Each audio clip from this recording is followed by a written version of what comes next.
Telemetry on the main kind of screen silence now. that fills We have a an observatory gravitational late at fluctuation. night. The Copy machinery that. hums Rerouting softly. auxiliary power to the Data streams stabilizers. across monitors in steady rhythms, and then, without warning, something appears that shouldn't be there. In the darkness between stars, an object we now call 3I-ATLAS was gliding through our solar system. Routine observations tracked its path, measured its brightness, recorded its behaviour, standard protocol for any passing visitor. But when scientists examined the images more closely, they found something that didn't fit the pattern. A jet. Massive. Active. Far more powerful than anything they expected to see. This wasn't a subtle emission or a faint trail of dust. It was a gigantic outburst from an interstellar traveller, one that challenged everything we thought we understood about cometary activity. The data raised immediate questions. What could drive such intense activity in an object from beyond our solar system? What was it made of? And why was it behaving so differently from the comets we've studied for centuries? If you're fascinated by mysteries like this, phenomena that push the boundaries of our cosmic understanding, consider subscribing. This channel explores rare astronomical events and the science behind them, perfect for those moments when you want to unwind with something truly extraordinary. Hit the bell icon so you don't miss discoveries that remind us how much we're still learning about the universe. The discovery didn't announce itself with fanfare. On a night like countless others, telescope arrays across the globe were performing their systematic sweeps of the sky. Astronomers had been tracking 3I-ATLAS since its detection, standard procedure for any object passing through our cosmic neighbourhood. The routine was familiar: capture images, measure brightness, log the data, move to the next target. But routines have a way of being interrupted by the universe. When the imaging data from multiple observatories began to synchronize, something unusual emerged in the processed files. Not a dramatic explosion, not a sudden brightening that would trigger immediate alerts. Instead, it was a structure, extended, elongated, pointing away from the sun like a spotlight cutting through cosmic darkness. You've probably seen images of comets before, those iconic tails stretching across the night sky, glowing softly as they pass near Earth. What makes them glow is relatively straightforward. Sunlight heats the comet's surface, ice turns to gas, and that gas carries dust particles away from the nucleus. It's a process we've observed hundreds of times. But this was different. The jet emanating from 3I-ATLAS wasn't behaving like the gentle, diffuse tails we typically see. It was focused, directional, and as scientists began comparing observations from different nights, they realized it was also persistent, maintaining its structure over days, even weeks. Dr. Chicheng Jiang at Lowell Observatory was among the first to recognize the anomaly. The images showed an asymmetric coma, the cloud of gas and dust surrounding the nucleus, with a pronounced jet structure extending in one direction. In the world of cometary science, asymmetry often signals interesting physics at work, but the scale of this feature was immediately striking. Think of it this way. Imagine you're watching a garden sprinkler on a summer afternoon. Water sprays out in predictable patterns, driven by pressure inside the hose. Now imagine that sprinkler suddenly shooting a stream 20 times farther than it should, with no apparent change in water pressure. That's the kind of proportional surprise scientists were seeing in the data. The measurements were checked, then checked again. Multiple telescopes, different instruments, various observation techniques, all confirming the same reality. This wasn't an error in the data. It wasn't an artifact of image processing. The jet was real, and it was massive. What made this particularly intriguing was context. 3I-ATLAS wasn't just any comet passing through our system. It was an interstellar object, only the second definitively confirmed visitor from beyond our solar system that showed active outgassing. The first, 1I/Oumuamua, had sparked intense debate about its nature precisely because it didn't behave like a typical comet. Some scientists proposed it was outgassing, others suggested exotic explanations. The community was still processing those debates when 3I/ATLAS arrived. And here was an interstellar object that was unambiguously active. No debate needed. But instead of settling questions, it was raising new ones. The observation teams began coordinating their efforts. Ground-based telescopes from Hawaii to Chile pointed toward the visitor. Space-based observatories adjusted their schedules to capture data in wavelengths invisible from Earth's surface. Each observation added another piece to a puzzle that was becoming more complex, not simpler. There's a particular kind of excitement that runs through the astronomical community when something unexpected appears. It's not the breathless excitement of breaking news, but rather a quiet intensification of focus. Emails get sent, calls are made, collaborations form spontaneously because everyone recognizes they're witnessing something that needs to be understood. In conference rooms and via video calls spanning time zones, scientists started comparing notes. The jet's brightness suggested substantial material was being released. The persistence suggested whatever was driving it wasn't a brief outburst but a sustained process. And the fact that it came from an interstellar object meant they were looking at material that formed in a completely different stellar environment, around another star, in conditions that might be fundamentally different from our own solar system's history. One team member described it as looking at a postcard from another world, except this postcard was written in a language they only partially understood. The questions multiplied with each new observation. What was the composition of the material being ejected? How much mass was the comet losing through this jet? What mechanism could sustain such activity? And perhaps, most fundamentally, was this behaviour typical for objects from this visitor's home system? Or were they witnessing something unusual, even by interstellar standards? There was no immediate crisis, no countdown to anything dramatic. But there was something more valuable to science, a genuine mystery with observable data. The kind of puzzle that doesn't get solved in a single night of observation, but rather unfolds over weeks and months of careful analysis. As the initial excitement of discovery settled into the methodical work of understanding, one thing became clear. This gigantic jet wasn't just an interesting footnote in the story of 3I-ATLAS. It was the key to decoding something larger, a window into processes that might be happening around distant stars, in solar systems we'll never visit but can now study through the messengers they send our way. The data was there. The observations were confirmed. The real work was just beginning. But before we can understand why this jet matters so profoundly, we need to establish something fundamental. What does normal actually look like when it comes to cometary activity? Because only by understanding the baseline can we truly appreciate why this discovery was so significant. To understand what made scientists pause when they saw 3I-ATLAS, we need to step back and explore what ordinary looks like in the world of comets. Imagine standing near Old Faithful in Yellowstone National Park. Every 90 minutes or so, the geyser erupts, shooting thousands of gallons of water over 100 feet into the air. It's predictable. It's driven by underground heat. And if you understand the geology beneath your feet, the mechanism makes sense. Water seeps into chambers heated by magma, pressure builds, and eventually the system releases that pressure in a spectacular column of steam and water. Comets operate on a similar principle, just with different physics and a much colder starting point. A typical comet is often described as a dirty snowball, a mix of water ice, frozen gases, rock and dust bound together in a nucleus that might be anywhere from a few hundred meters to tens of kilometers across. For most of its existence, this nucleus is frozen solid, drifting through the cold depths of space where temperatures hover just a few degrees above absolute zero. But when a comet's orbit brings it closer to the sun, something changes. Sunlight carries energy. As that energy reaches the comet's surface, it doesn't melt the ice in the way you might imagine water melting on Earth. Instead, the ice undergoes sublimation, transitioning directly from solid to gas without passing through a liquid phase. This is the same process you see with dry ice on Earth, where solid carbon dioxide turns to vapour without creating a puddle.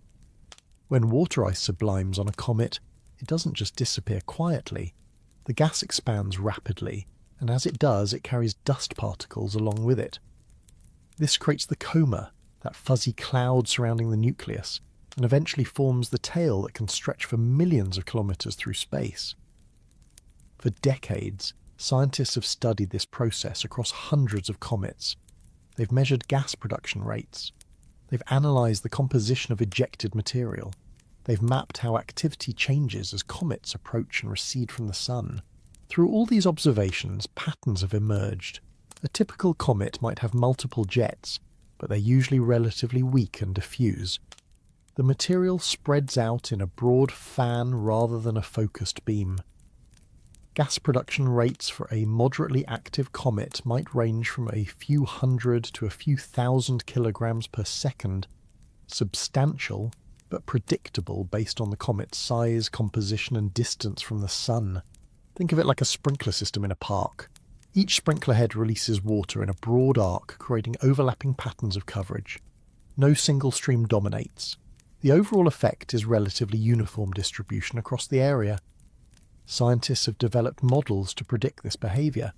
These models account for solar heating, surface composition, the comet's rotation, and even how different ices sublimate at different temperatures. Water ice becomes active around 200 Kelvin. Carbon dioxide ice becomes active much farther from the Sun, at temperatures around 90 Kelvin. Carbon monoxide can drive activity even farther out. When new comets are discovered, these models usually work remarkably well. Astronomers can predict brightness curves, estimate gas production rates, and anticipate when activity will ramp up or diminish.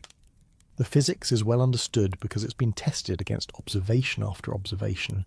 Comet 67P/Churyumov-Gerasimenko, visited up close by the Rosetta spacecraft, gave us perhaps the most detailed view we've ever had of cometary jets.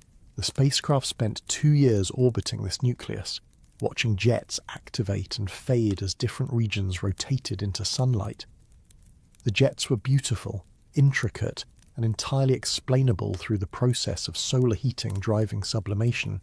Even spectacular comets like Hale-Bopp, which put on a stunning show for weeks in 1997, followed the expected patterns. Yes, it was exceptionally bright.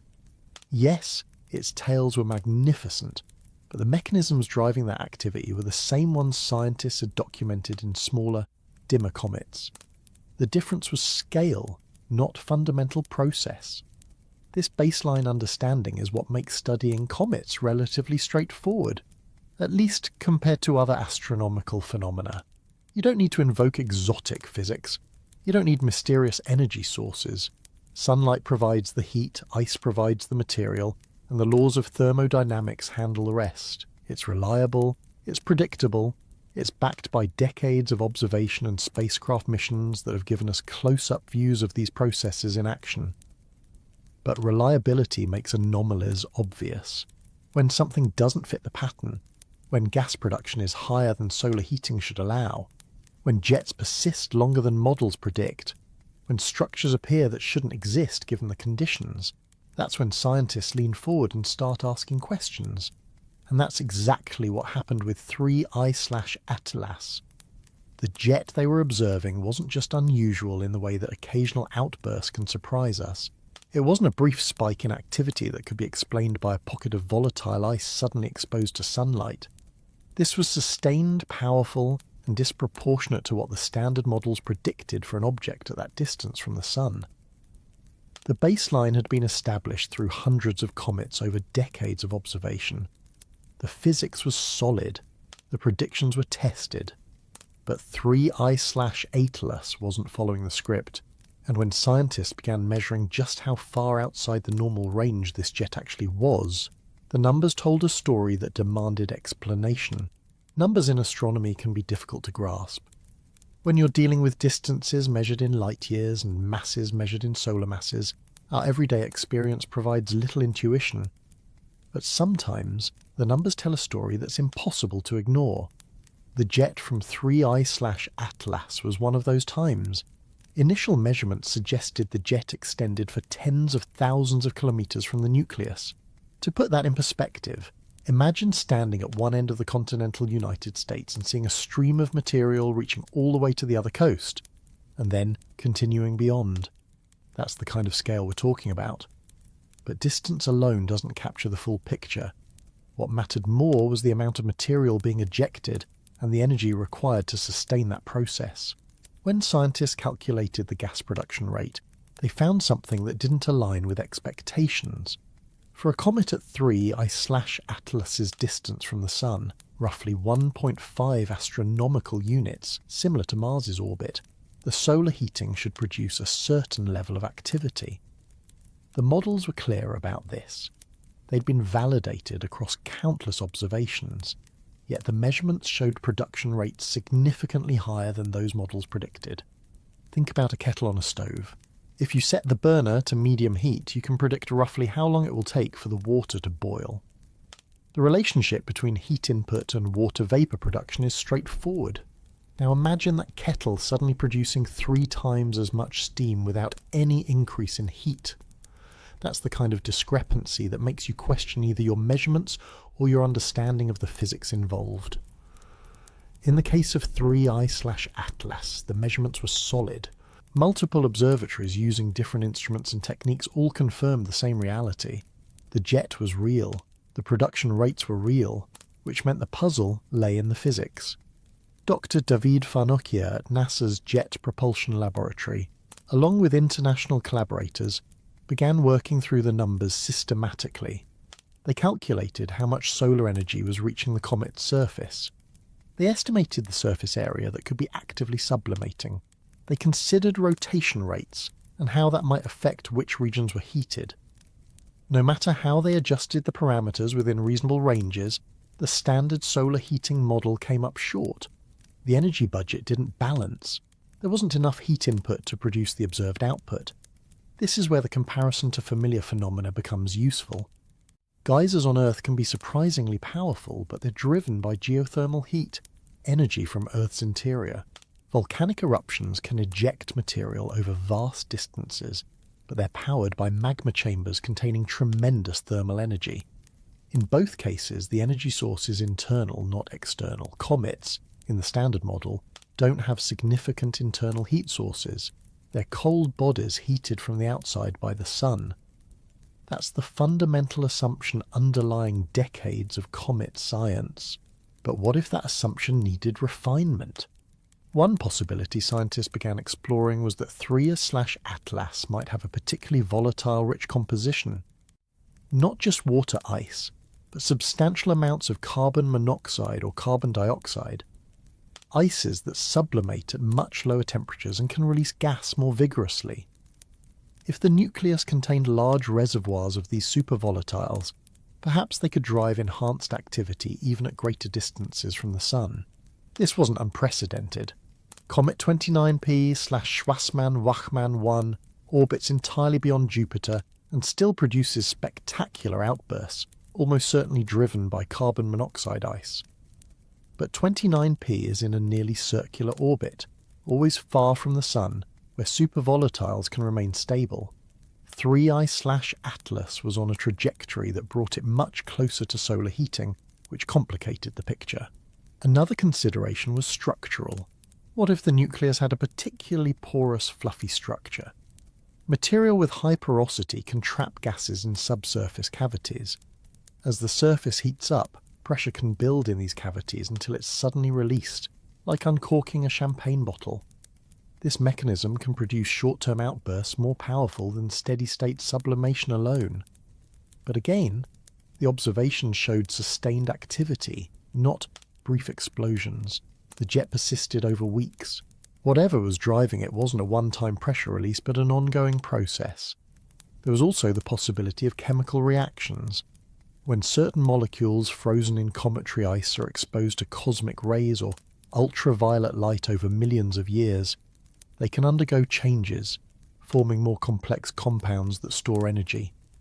If those compounds are then heated, they might release that stored energy in ways that enhance sublimation beyond what simple ice heating would produce. Each of these explanations had merit. Each had been observed or theorized in other contexts, but each also had limitations when applied to the specific observations of 3I-ATLAS. The scientific process in moments like this isn't about finding an answer. It's about ruling out what doesn't work and narrowing down what remains possible. It's detective work with incomplete evidence, where every clue needs to be weighed against what you know about how the universe operates. What made this particularly challenging was that 3I-ATLAS was moving through our solar system relatively quickly.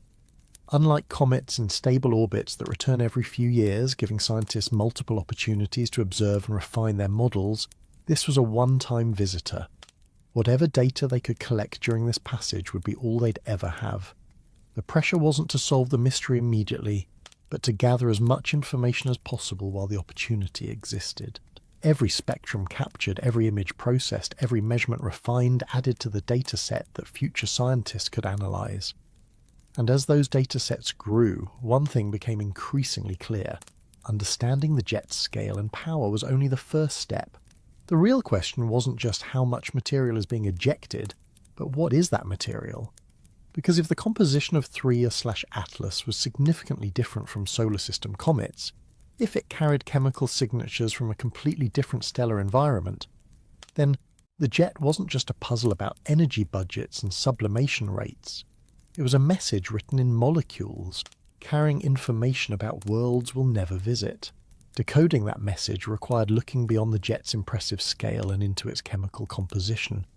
The spectroscopic data waiting to be analysed held secrets that would challenge assumptions about what comets could be. Light carries information. When you look at a distant comet, you're not just seeing reflected sunlight. You're seeing light that has interacted with molecules in the coma, absorbed at specific wavelengths, re-emitted at others. Each molecule leaves a unique fingerprint in the spectrum, like a chemical signature that can be read from millions of kilometres away. For 3I-ATLAS, those signatures were revealing something unexpected. Spectroscopic observations began arriving from multiple facilities. Teams analysed the light in different wavelengths: visible, near-infrared, ultraviolet. Each range of the spectrum revealed different molecular species, different components of the material streaming away from the nucleus in that massive jet. The first findings were straightforward enough. Water was present, as expected. 3I-ATLAS is the dominant ice in most comets we've studied, making up anywhere from 50 to 80% of the volatile material. Seeing water vapour in the coma of 3I-ATLAS was reassuring. At least something matched the familiar pattern. But as scientists dug deeper into the spectral data, the picture became more complex. The ratio of carbon monoxide to water was unusually high. In typical solar system comets, Colorado is present but generally as a minor component compared to water. Here, the proportion suggested that carbon monoxide ice might be a major constituent of the nucleus. Not just a trace element, but a fundamental part of the object's composition. Carbon monoxide is interesting because it's extremely volatile. It sublimes at very low temperatures, around 25 Kelvin, which means it can drive activity much farther from the sun than water ice can. Objects rich in CO can remain active well beyond the distances where water-driven comets go dormant. This might help explain the powerful jet. If significant portions of the nucleus were made of carbon monoxide ice, the outgassing could be far more vigorous than water sublimation alone would produce. But that raised another question. Why would an interstellar object have such high CO content? Formation conditions matter. In our solar system, the distribution of different ices across comets depends partly on where those comets formed. Objects that coalesced in the coldest regions, far from the young sun, tended to retain more of the highly volatile ices like CO and carbon dioxide. Objects that formed closer in had more water ice because the volatiles had already been lost to space. If 3I-ATLAS formed around a different star, in a protoplanetary disk with different temperature gradients and different chemistry, its composition could reflect those alien conditions. The CO-rich signature might be telling us something about its stellar nursery, a place where volatile ices were more abundant or where temperatures remained low enough for them to be efficiently incorporated into forming bodies. The spectroscopic analysis also revealed emission from CN, the cyanogen radical, and C2 diatomic carbon. These are common products when organic molecules break down under solar ultraviolet radiation. Their presence wasn't surprising, but their relative intensities compared to water provided additional clues about the overall carbon chemistry of the nucleus. In some ways, 3I-ATLAS resembled comets from the Oort cloud, that distant reservoir of icy bodies surrounding our solar system, leftovers from the era of planet formation.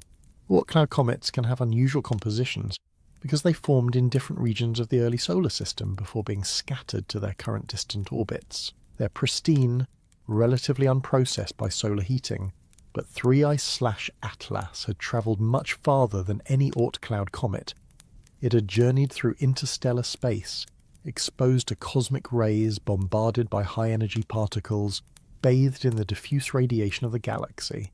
That journey would have altered its surface layers, processing the ices in ways that solar system comets never experience. Scientists started thinking about analogues. What terrestrial processes might offer insight into what happens to ices over millions of years of exposure to cosmic radiation? One comparison is glacial ice on Earth. When ice sits in a glacier for thousands of years, its structure changes. Air bubbles get compressed, crystals grow and reorganize. The ice at the bottom of a deep glacier is fundamentally different from fresh snow at the surface, even though both are frozen water. Cometary ice exposed to cosmic rays undergoes different but equally profound changes.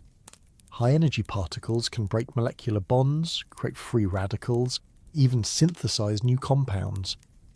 Over millions of years, a layer of processed material builds up, sometimes called an irradiation mantle, that has different properties than the pristine ice beneath.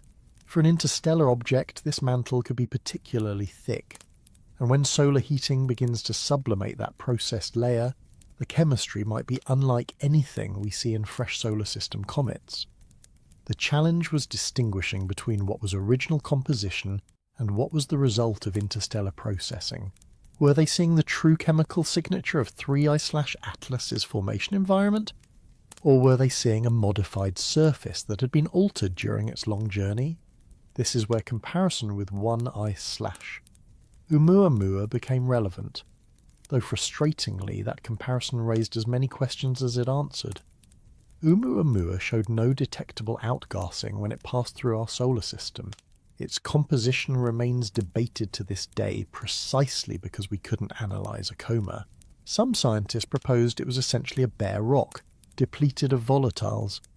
Others suggested it was ice-rich but covered with an insulating crust that prevented sublimation. Still others invoked more exotic explanations. 3I/ATLAS at least was clearly active. There was material to analyse, spectra to interpret, chemistry to decode. But it was just the second interstellar visitor we'd ever studied in detail, which made it difficult to know what was typical and what was unique. If you only see two examples of something, you can't determine which represents the norm. Is 3I/ATLAS the standard composition for interstellar comets, and Oumuamua the oddball? Or is every interstellar object dramatically different, each one a product of unique formation conditions around different stars with different chemistries?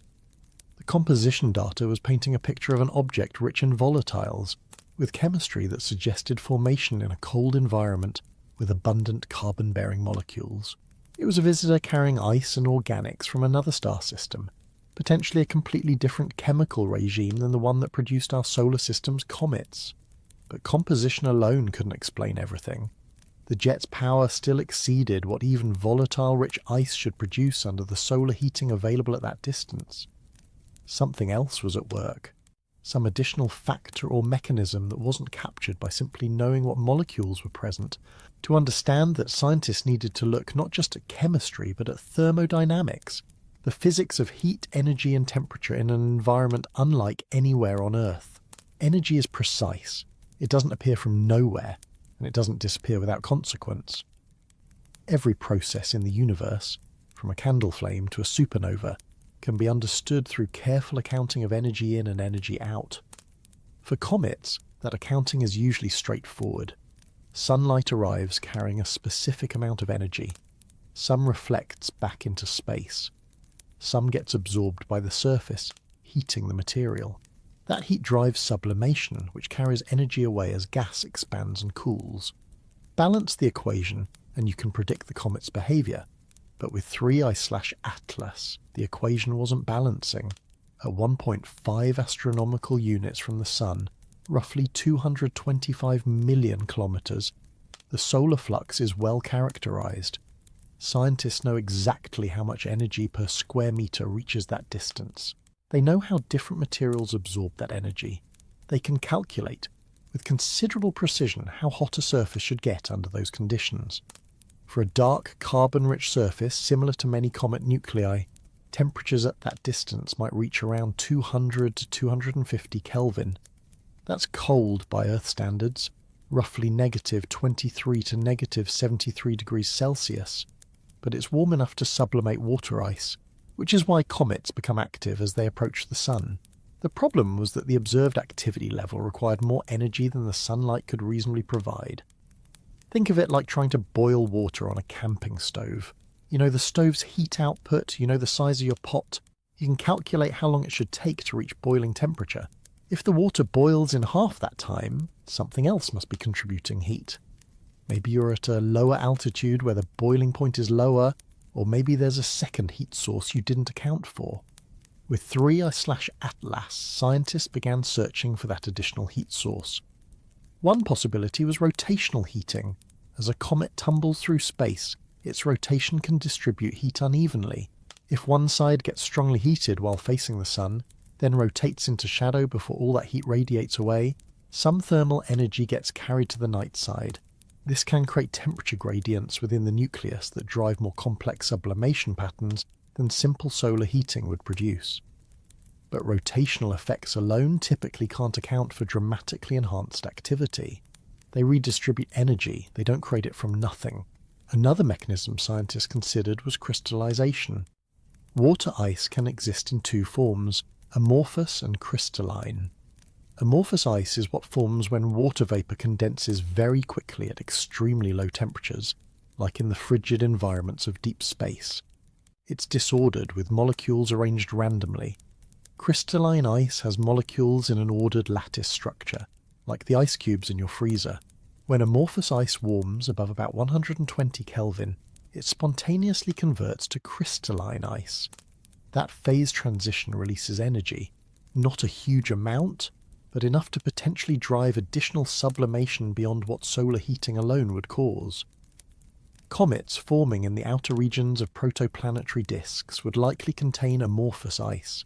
If 3I-ATLAS had substantial amorphous ice reserves, and if solar heating triggered widespread crystallization, that could provide extra energy to power the observed jet. The challenge with this explanation is timing. Crystallization is a one-time event for any given region of ice. Once the transformation happens, that energy source is exhausted. If the jet from 3I-ATLAS persisted for weeks, crystallization alone probably couldn't sustain it, unless the nucleus was structured in a way that exposed fresh amorphous ice continuously. Chemical energy offered another possibility. Some molecules, when mixed together in ice at very low temperatures, remain stable for millions of years, but when heated, they can react, releasing energy in the process. It's similar to how striking a match releases energy stored in chemical bonds. Peroxides are one example. If hydrogen peroxide is frozen into cometary ice and then warmed, it can decompose, releasing both heat and oxygen gas. Other organic molecules can undergo similar reactions. Over millions of years in interstellar space, cosmic rays might have created reservoirs of such reactive compounds within the ice. If solar heating triggered cascading chemical reactions, that could explain enhanced gas production.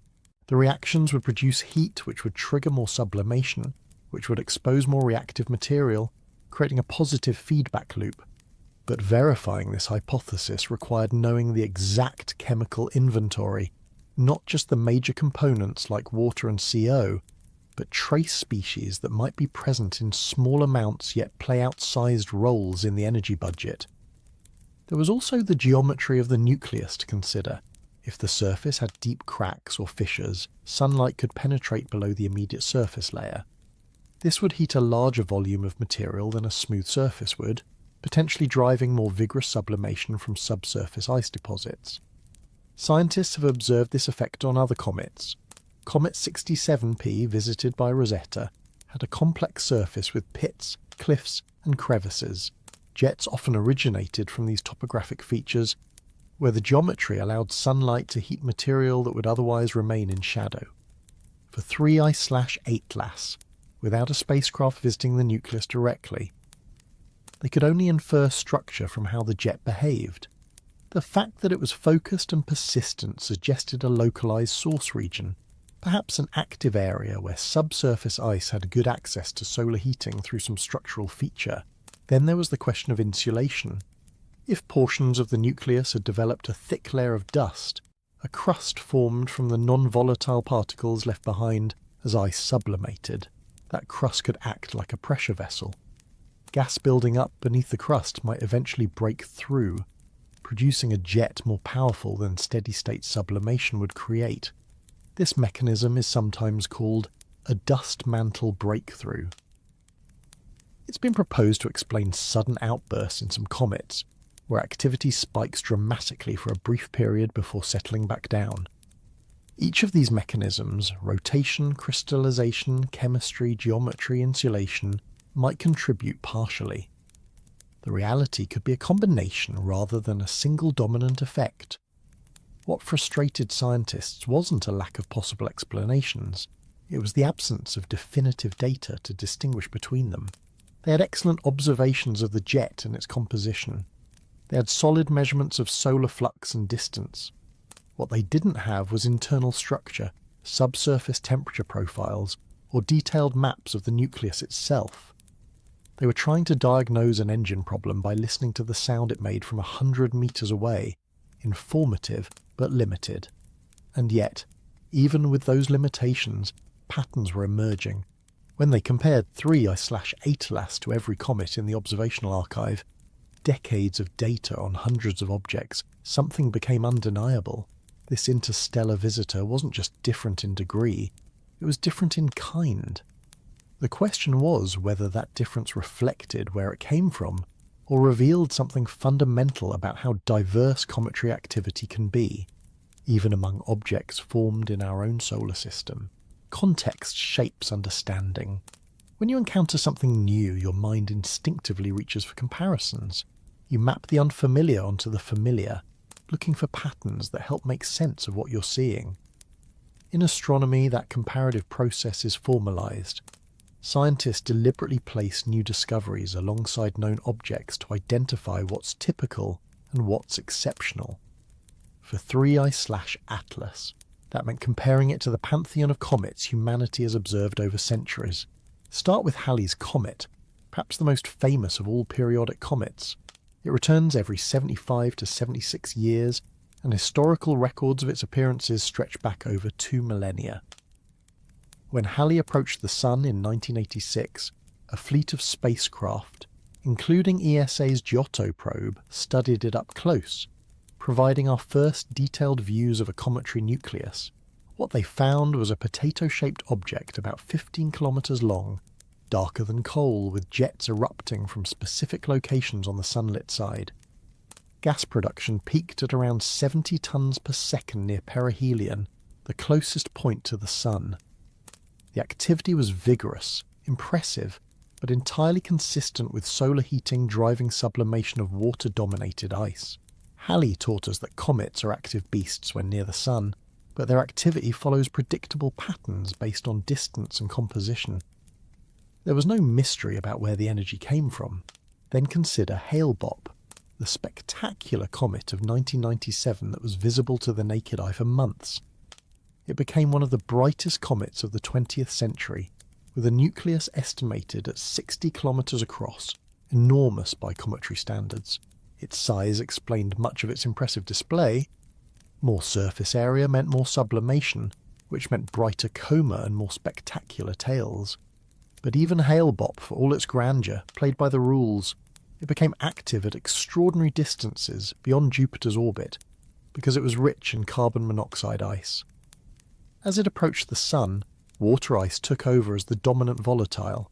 The transition was smooth, predictable, exactly what models anticipated for a large, volatile-rich comet. What made Hale-Bopp remarkable was scale, not physics. The mechanisms were familiar, they were just operating in a particularly large laboratory. Comet Ison, discovered in 2012, offered a different kind of lesson.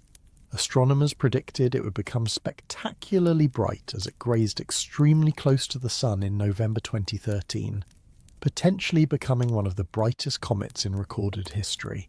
Media coverage built up anticipation. People prepared for a celestial show. Instead, Ison disintegrated. As it rounded the Sun at a distance of just 1.2 million kilometres, far inside Mercury's orbit, the intense heating and tidal stresses tore the nucleus apart. What emerged from perihelion was a dispersing cloud of debris rather than an intact comet. Within days, Ison had essentially ceased to exist as a coherent object. The lesson from Ison was humility. Despite decades of studying comets, predicting their behaviour, especially for first-time visitors from the Oort cloud, remained challenging. Structural integrity, internal composition, and the details of how a nucleus was assembled billions of years ago all mattered in ways that weren't always obvious from telescopic observations. Now, place 3I-ATLAS alongside these examples, its activity level at 1. 5 AU was comparable to what you might expect from a moderately active comet much closer to the Sun, perhaps around 0.8 or 0.9 AU. That displacement was significant. It suggested either a composition much richer in volatiles than typical, or mechanisms beyond simple solar heating, or both. The jet's persistence was also notable. Many comets show variable activity, outbursts that flare up and fade over hours or days.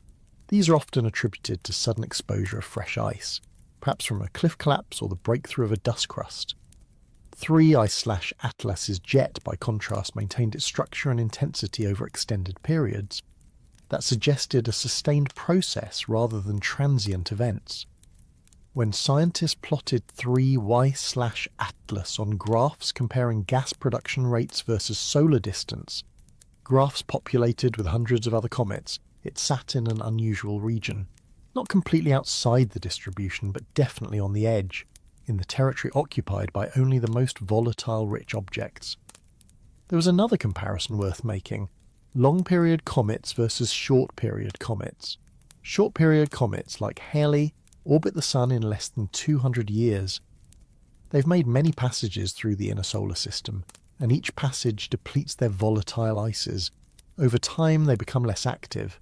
Their surfaces develop insulating dust layers. Some eventually go dormant, becoming little more than rocky asteroids with residual ice buried deep inside. Long-period comets, by contrast, are making their first or second journey into the inner solar system. They've spent billions of years in deep freeze at the edges of the solar system. When they finally fall sunward, they're pristine, rich in volatiles, with surfaces that haven't been processed by repeated solar heating. 3I-ATLAS resembled a long-period comet in many ways. Its composition suggested minimal processing. Its activity level indicated abundant volatiles. But unlike long-period comets from our Oort cloud, which spent their entire existence within the gravitational influence of our Sun, 3I-ATLAS had formed elsewhere and travelled through an entirely different environment. That difference mattered. Our solar system's comets all formed from the same primordial material, the disk of gas and dust that surrounded the young Sun 4.6 billion years ago. They're siblings, in a sense, born from common ingredients, even if their specific compositions vary based on where in that disk they formed. 3I-ATLAS had different parentage. It formed around another star, possibly with different elemental abundances, different temperatures, different dynamics. The chemistry of its birth environment might have been subtly or dramatically different from ours. Imagine growing plants in 2 greenhouses with slightly different soil, water chemistry and light levels. The plants might look similar at first glance, but chemical analysis would reveal differences in their tissues. Trace elements, isotopic ratios, compounds that reflect the specific conditions of their growth. 3I-ATLAS was that plant from the other greenhouse, similar enough to our comets that the basic processes were recognizable, but different enough that careful analysis revealed its foreign origin. The comparison also highlighted what scientists still didn't know. How typical was 3I-ATLAS for interstellar comets? Was it an average specimen from some distant planetary system, Or was it unusual even by the standards of its home environment? With only 2 confirmed interstellar objects ever studied, Oumuamua and 3I-ATLAS, the sample size was frustratingly small. You can't determine statistical norms from 2 data points. But those 2 points bracketed a wide range. Oumuamua showed no detectable activity. 3I-ATLAS was vigorously active. If future interstellar visitors filled in the spectrum between those extremes, humanity would gradually build a catalogue, a field guide to the diversity of objects wandering between the stars. Until then, every comparison with solar system comets was valuable, but also provisional. The similarities revealed universal processes. The differences hinted at variations we were only beginning to document, and those differences weren't just about chemistry or activity levels. They were clues to a deeper question. Where exactly had this visitor come from? Every trajectory tells a story. When you throw a ball, its path through the air reveals information about where it came from and how much force propelled it. Gravity curves that path predictably. Air resistance slows it down. If you filmed the ball in flight and ran the footage backward, you could trace its arc to the exact spot where it left someone's hand. In space, the principle is the same, but the distances are vastly larger and the forces more subtle. 3I-ATLAS arrived at our solar system with a specific velocity and trajectory. Those parameters weren't random. They were the accumulated result of gravitational interactions with the Sun, planets, and possibly other objects over the course of its journey. By measuring its position and velocity precisely, astronomers could calculate its orbit not just forward into the future, but backward into the past. The orbital elements revealed immediately that this was no ordinary solar system resident. Its hyperbolic trajectory, open rather than closed, meant it wasn't gravitationally bound to the Sun. It was passing through, a visitor that would eventually leave our cosmic neighbourhood and return to interstellar space. But where had it been before arriving here?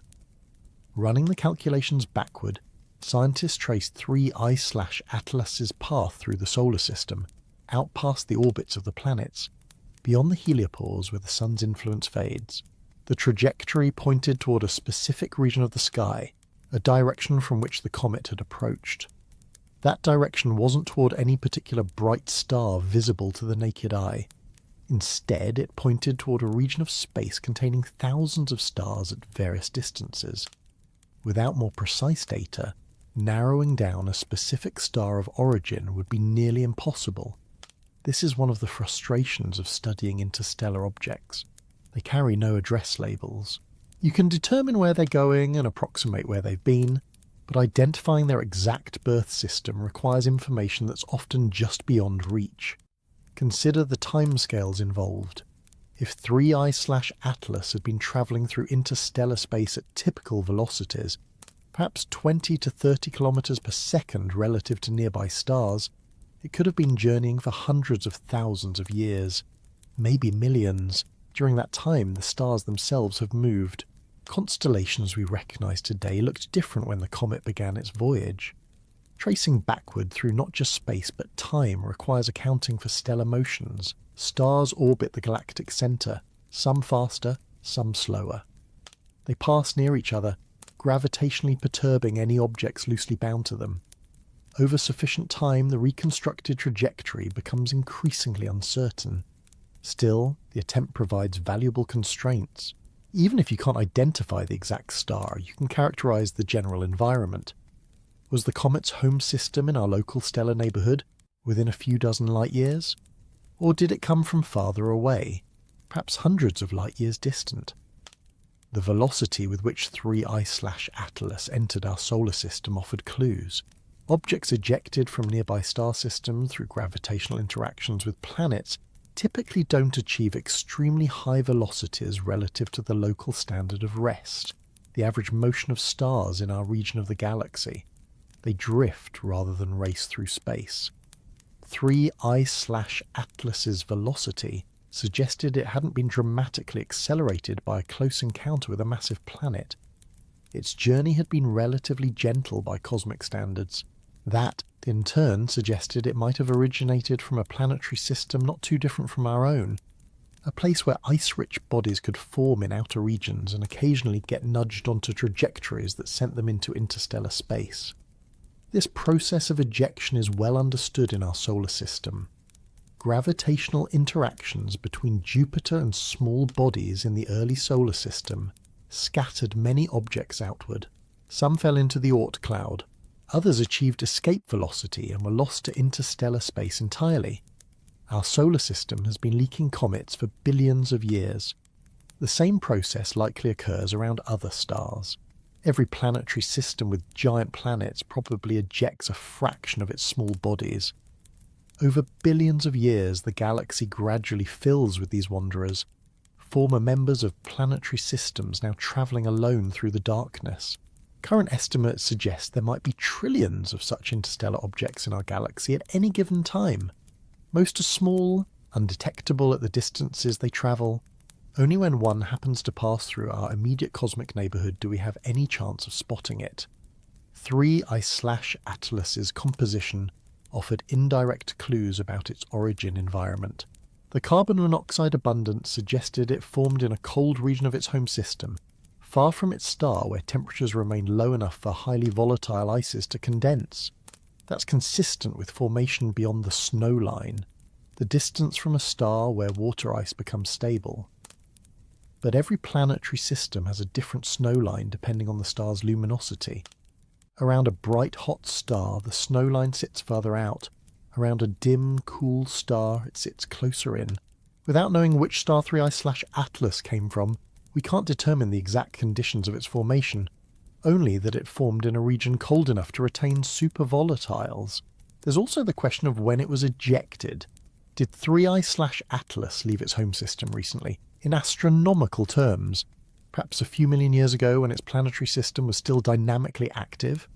Or was it cast out billions of years ago during the violent early phases of planet formation? The state of its surface might offer hints. Cosmic ray exposure ages material over time. Isotopic ratios and surface layers can reveal how long an object has been exposed to the interstellar radiation environment.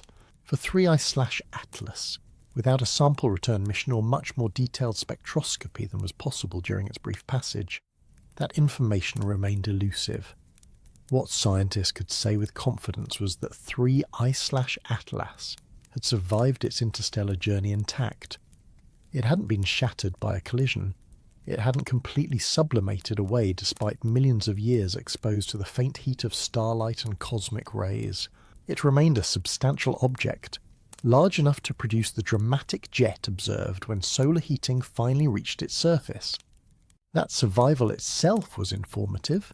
It suggested interstellar space, while cold and radiation-filled, isn't necessarily destructive to ice-rich bodies on the timescales of their journeys between stars.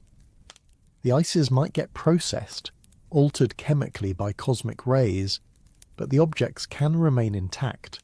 This has implications for how materials get transported across the galaxy. If organic molecules and water can survive interstellar journeys, then the building blocks of life might be more mobile than once thought. Comets ejected from one star system could in principle deliver those materials to planets orbiting other stars. It's speculative, but the existence of objects like 3I/ATLAS makes the speculation tangible. These aren't hypothetical wanderers. They're real, observable messengers from other worlds. Understanding where they come from helps us understand not just their individual stories, but the broader narrative of how planetary systems evolve, how materials cycle through the galaxy, and how connected or isolated different stellar environments might be. But to extract that understanding requires tools, sophisticated instruments and techniques that can decode the faint signals these visitors carry. The universe doesn't speak in words. It communicates through light, through motion, through the subtle signatures that matter leaves in the fabric of space.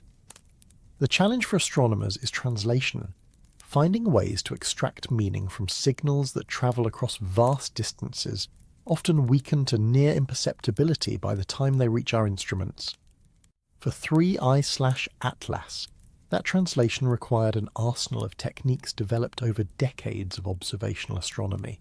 Start with spectroscopy, the foundation of modern astrophysics.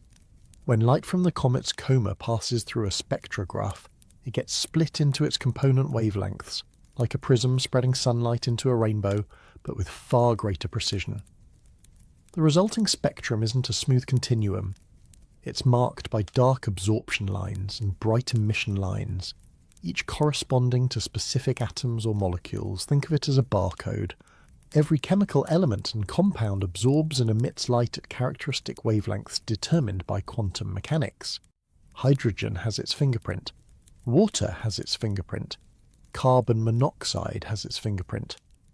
By reading those fingerprints in the spectrum, astronomers can determine what substances are present in the coma, and from the strength of the lines, estimate how much of each substance is there. The challenge is sensitivity. 3I-ATLAS, for all its impressive jet, was still a relatively faint object. Collecting enough light to produce a useful spectrum required large telescopes with sensitive detectors. Facilities like the Gemini Observatory in Hawaii and Chile, with their 8-meter mirrors, could gather sufficient photons to reveal the spectral features. But even with large apertures, exposure times needed to be long, sometimes tens of minutes or more, to accumulate enough signal. During those exposures, the comet was moving against the background stars. Tracking systems had to compensate, keeping the telescope precisely pointed even as Earth rotated and the comet travelled along its orbit. Photometry provided complementary information. While spectroscopy reveals chemical composition, photometry measures brightness, how much light the comet reflects or emits at different wavelengths.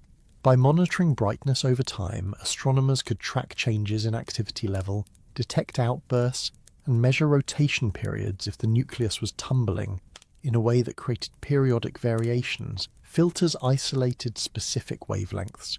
A CN filter, for instance, only passes light at the wavelength where cyanogen emits strongly. By comparing images taken through different filters, CN, C2, dust continuum, scientists could map the distribution of different materials in the coma and see how they varied spatially around the nucleus. This is detective work at molecular scale. The jet wasn't uniform. Different molecules might be more concentrated in certain directions, revealing information about where on the nucleus they originated and how gas dynamics shaped their distribution as they expanded into space. Imaging added spatial context. High-resolution images from observatories with adaptive optics systems or space-based telescopes could resolve structures within the coma. Was the jet symmetric or asymmetric? Did it show streamers or filaments? How did its morphology change over days or weeks? These aren't just aesthetic questions. The shape of a jet reflects the physics of gas expansion, the rotation of the nucleus, and the distribution of active areas on the surface. A single-focused jet suggests a localized source, perhaps a specific region where ice is exposed. Multiple jets suggest multiple active areas. Diffuse symmetric emission suggests more uniform outgassing from all sunlit surfaces. For 3I-ATLAS, the images showed clear asymmetry with a dominant jet feature. That immediately told scientists the activity wasn't evenly distributed. Something about the nucleus, its composition, structure or rotation, concentrated the outgassing in particular directions. Astrometry, precise position measurements, provided the data needed to calculate the orbit. By tracking exactly where 3I-ATLAS appeared in the sky at different times, astronomers could fit an orbital solution with increasing accuracy. Small deviations from purely gravitational motion might reveal non-gravitational forces, the rocket effect as gas jets slightly alter the comet's trajectory. This effect is real and measurable. When a comet ejects gas, particularly if that ejection is asymmetric, it experiences a tiny thrust, like a spacecraft's thruster, but unintended. Over weeks or months, that thrust can cause detectable changes in the orbit. Measuring those changes provides another way to estimate how much mass the comet is losing and in which directions. The coordination required for all this should not be underestimated. 3I-ATLAS wasn't announced as an interstellar object on day one. It was initially tracked as an unusual comet, and only after careful orbit determination did its hyperbolic trajectory become clear. Once that recognition happened, observing time on major telescopes became highly competitive. Dozens of research teams wanted data, Schedules had to be adjusted, campaigns organised. There's a system for this, the Astronomical Telegram Network and the Minor Planet Centre. When something interesting is discovered, circulars go out rapidly, alerting the global community. Observatories respond, pointing their instruments toward the target. Data begins flowing in from multiple sites across continents and wavelengths. This distributed approach has advantages. If weather closes one observatory, others remain operational. If one instrument specialises in visible wavelengths and another in infrared, combining their data provides a more complete picture than either could alone. For particularly faint or fast-moving objects, there's also collaboration between ground and space observatories.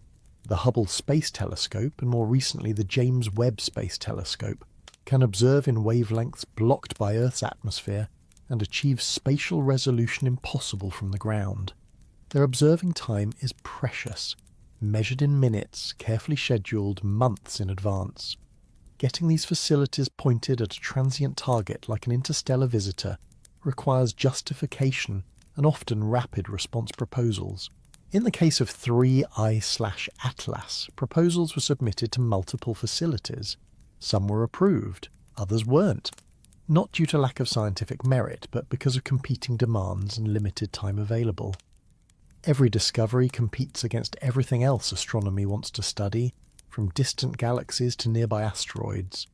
The techniques astronomers use have been refined over generations.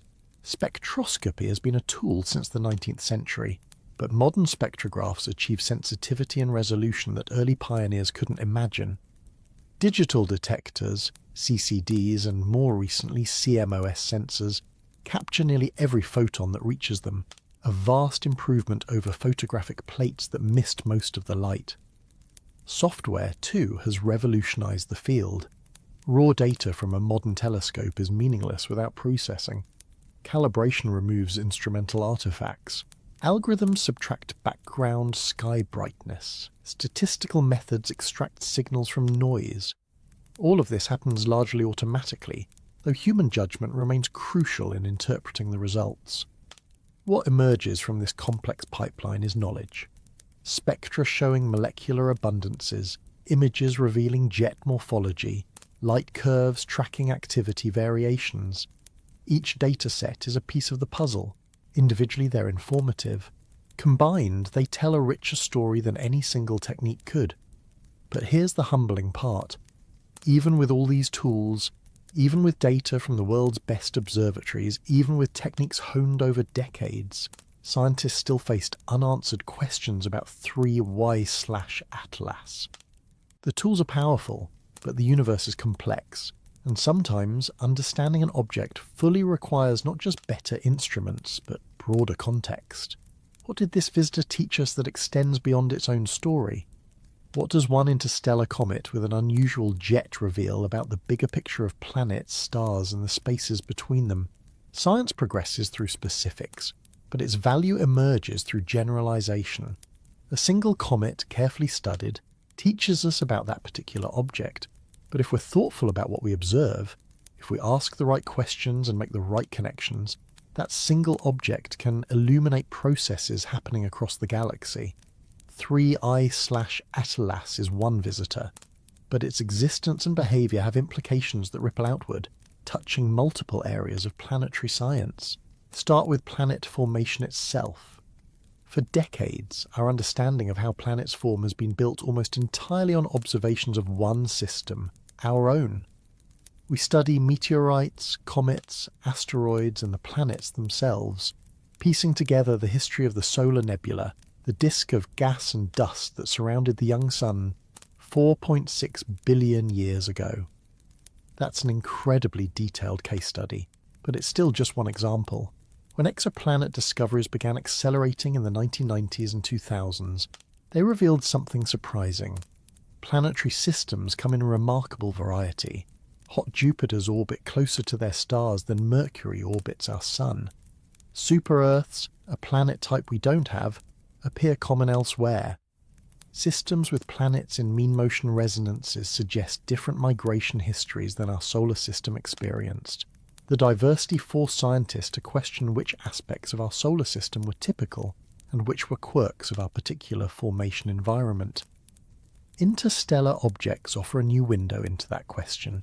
They're samples from other planetary systems, not planets themselves, but the small bodies that formed alongside planets, the leftover building blocks, the debris, the objects that got ejected during the dynamic early phases when giant planets were migrating and scattering material throughout their systems. If we can characterize the compositions of interstellar comets, we learn about the chemical inventories of their home systems. Are they similar to ours? Do they contain the same ices in similar proportions? Or do we see variations that hint at different formation conditions, different stellar compositions, different disk temperatures, different timescales for planet assembly? 3I-ATLAS, with its high carbon monoxide content and volatile-rich composition, resembles solar system comets in some ways but differs in others. That mixture of familiar and foreign is itself informative. It suggests certain processes, ice condensation in cold environments, incorporation of organic materials, are probably universal. The specifics of composition might vary, but the broad strokes remain consistent. This has direct relevance to exoplanet research. When we detect water vapour in the atmosphere of a distant world, or measure the carbon to oxygen ratio in a hot Jupiter spectrum, we're trying to understand that planet's formation history. Did it form in situ, or did it migrate from elsewhere in its system? What materials were available in the protoplanetary disk? Interstellar comets carry information about the inventory of materials in other disks. They're data points that help calibrate our models of disk chemistry and planet formation across different stellar environments. Then there's the question of transport. Planets don't form in isolation. They're products of their environments built from local materials. But local is relative. Our solar system's comets and asteroids have been mixing and moving for billions of years. Jupiter's gravity scatters small bodies. Planetary migrations shuffle material around. What ends up on Earth, the water in our oceans, the organics in meteorites, might have formed far from Earth's current orbit. Interstellar objects take that transport to the next level. They demonstrate that materials can move between stellar systems, not just within them. A comet ejected from one system becomes, millions of years later, a delivery vehicle to another system. How common is this process? Current estimates, based on the rate at which we detect interstellar objects and models of how many we're likely missing, suggest that over Earth's 4.6 billion year history, billions of interstellar objects have passed through our solar system. Most passed through without consequence, but statistically, some must have collided with planets or moons. Could interstellar impacts contribute meaningful amounts of water or organic materials to planetary surfaces? Probably not compared to materials delivered by native comets and asteroids. But even a small contribution raises interesting questions about chemical mixing across the galaxy. And then there's astrobiology, the study of life's potential beyond Earth. One of the field's core questions is how life's building blocks, complex organic molecules, amino acids, sugars, get distributed through space. We know these molecules form in interstellar clouds and in the icy mantles of dust grains. We find them in meteorites and in cometary samples. If interstellar comets carry these same organics, and if some fraction of them collide with young planets during their formation phases, then there's a mechanism for spreading prebiotic chemistry across multiple stellar systems. This doesn't mean life is seeded between stars. That's a more speculative idea. But it does suggest that the raw materials for life might be more widely distributed than if each planetary system relied solely on locally produced organics. 3I-ATLAS showed spectroscopic signatures of complex carbon chemistry, CN, C2, and possibly more complex molecules at levels below detection thresholds. If similar objects have been impacting planets throughout galactic history, they've been delivering carbon-rich materials along with water and other volatiles. There's also a methodological lesson here. The techniques developed to study 3I-ATLAS, rapid spectroscopy, multi-wavelength imaging, international coordination, are essentially rehearsals for future detections. As survey telescopes like the Vera C. Rubin Observatory come online, they'll discover many more interstellar objects, Some will be larger, some smaller, some more active, some inert. Each detection will add to the sample size, gradually transforming our understanding from here's an unusual thing to here's a population with measurable properties. We'll be able to characterize the distribution of compositions, activity levels, sizes and trajectories. That statistical approach will reveal patterns invisible in individual objects. It's similar to how exoplanet science matured. The first few exoplanets were fascinating oddities. After thousands of detections, we can now talk about planetary populations, how common different types are, how their properties correlate with stellar properties, what the architecture of typical systems looks like. Interstellar object science is in its infancy, just 2 confirmed examples with detailed study. But the trajectory is clear. This will become a mature field with its own data sets, models and insights into how planetary systems form and evolve across different stellar environments. What 3I-ATLAS represents, then, is not just a single mysterious object, but the beginning of a new way to study planetary science. Instead of being limited to our solar system and the indirect measurements we can make of exoplanets millions of light years away, we now have samples from those distant systems arriving at our doorstep. They're not pristine. They've been altered by interstellar exposure. Their origins are uncertain, but they're real, physical objects we can observe with the same techniques we use to study comets born in our own neighbourhood.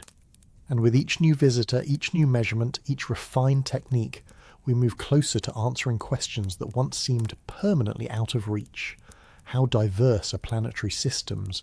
What processes are universal? And what does it mean to study worlds we'll never visit? The answers are travelling toward us right now, somewhere in the darkness between stars. We just need to be ready when they arrive. Every discovery opens more doors than it closes.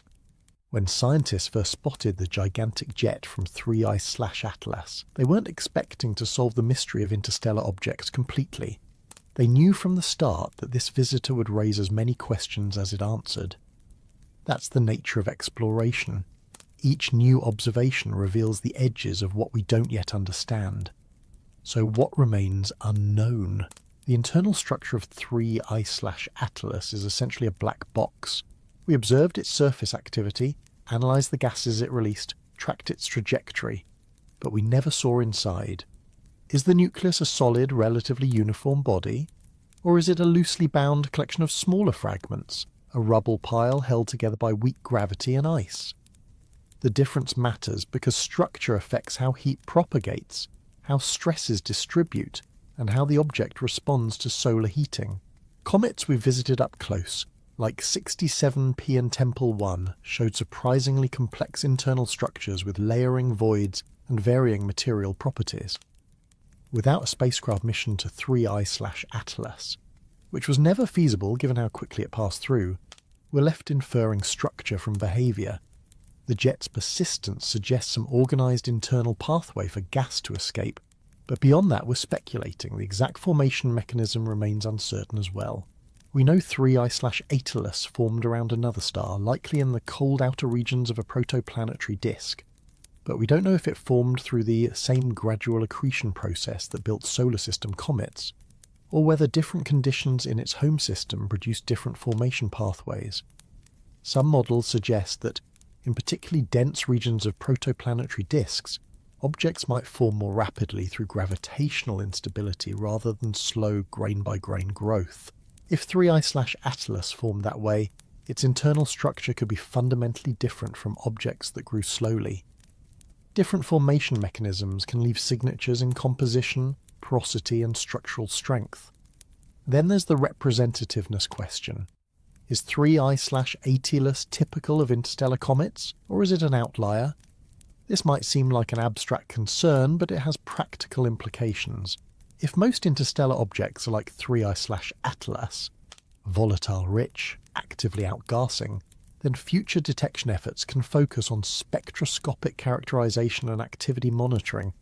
If, however, 3I-ATLAS and Oumuamua represent extremes of a broad distribution, with most interstellar objects falling somewhere between inert and highly active, then our observational strategies need to be more flexible. Statistical sampling will eventually answer this. but it requires detecting and characterizing many more objects. 2 examples aren't enough to define a population. 10 might start revealing patterns. 100 would allow robust statistical analysis. We're at the very beginning of building that catalogue. Future missions could change the game entirely. Imagine a spacecraft specifically designed to intercept interstellar objects. A probe that could launch rapidly once a target is detected and identified. Such a mission faces enormous challenges: short warning times, high relative velocities, unpredictable trajectories. But the scientific payoff would be transformative. A close flyby could image the nucleus directly, revealing its shape, surface features, and rotation. Instruments could sample the coma in situ, measuring composition with precision impossible from Earth. Magnetometers could search for magnetic fields that might reveal internal structure or past interactions with stellar winds. The wealth of data from even a brief encounter would dwarf what ground-based observations can provide. Concepts for such missions exist. ESA studied a comet interceptor mission designed to reach a long-period comet, or if opportunity arose, an interstellar visitor. The spacecraft would wait at a gravitationally stable point in space, ready to launch toward a target once one appeared. It's ambitious, but technically feasible with current propulsion technology. NASA and other space agencies are also exploring technologies that could enable rapid response missions. Solar sails for acceleration, autonomous navigation systems, miniaturized instruments that pack scientific capability into small mass budgets. As these technologies mature, intercepting an interstellar object becomes increasingly realistic. There are also observational advances on the horizon.